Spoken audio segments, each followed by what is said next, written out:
Hey, I'm Chris Cuomo. It's Wednesday. We're live, and we do start with breaking news. We have two major what-ifs on our watch.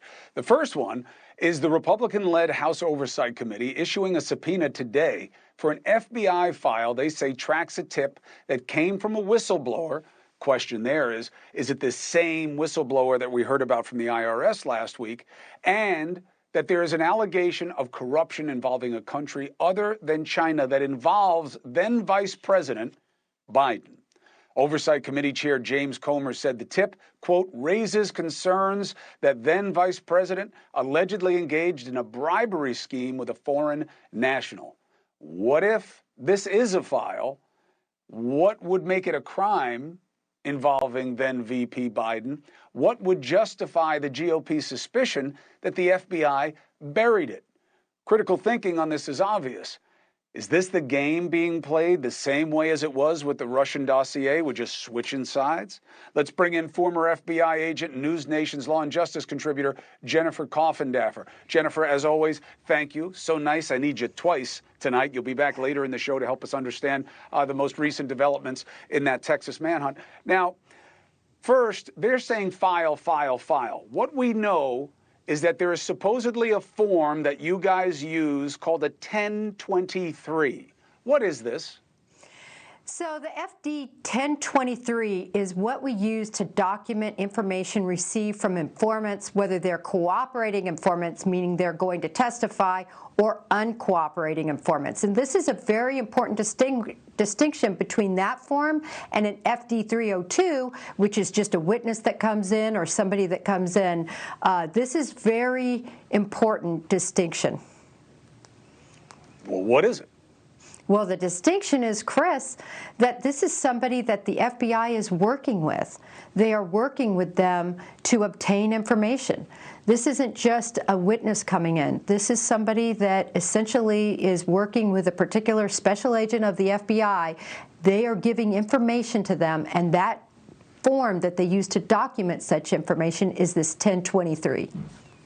What does that tell us about the level of reliability, credibility, and corroboration that goes into what is said in the 1023? Well, whenever as an agent that we want to open a source, we open sources because we can show they are credible. They're providing credible information. We corroborate that information, sometimes with documents they give us, sometimes with other information we know from other individuals, but it usually is corroborated before we go to the effort of opening that source, of actually documenting them and opening them. So it is a level of confidence that that agent and their supervisor have that they are providing good information. Okay, so if there's confidence that you're providing good information, the next question becomes, then why didn't they do anything about it? Well, that's the concern. I saw in the subpoena they're going clear back to June of 2022. That's a long time if the FBI sat on this information, if it truly is corroborated. Now, attached to these 1023s can be other documents, which they are alleging. They are alleging that there is a document that's going to point out this scheme, that's going to point out a quid pro quo with money received from a foreign national, and then the quo is basically a policy change. If they have that in writing, that's going to be attached in a 1A envelope on the 1023, this is something. All right, so let's talk about, because so you were there, you get something like this on the vice president, and you don't go to Congress? You don't tell anybody? We never find out about it?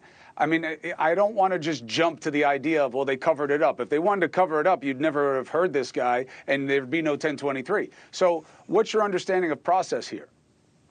Well, the process, it does take a while. As you have an informant, you've got them opened, you're going to meet with them multiple times, you're going to be tasking them oftentimes to do things, to collect documents. You're going to guide the investigation from the standpoint of what has been done that's wrong. So in this case, you're looking at the bribery statute, Title 18-201, I believe. So that statute, you're going to look at what the elements are, and you are going to be asking this individual if indeed there are those elements that can be proven from what he's providing. So that's what you're looking at, Chris. Hey, thank you for watching. Please go to newsnationnow.com, newsnationnow.com, and you can find NewsNation on your television provider. And don't forget to click the red subscribe button down below. Then you will get more of NewsNation's fact-driven coverage.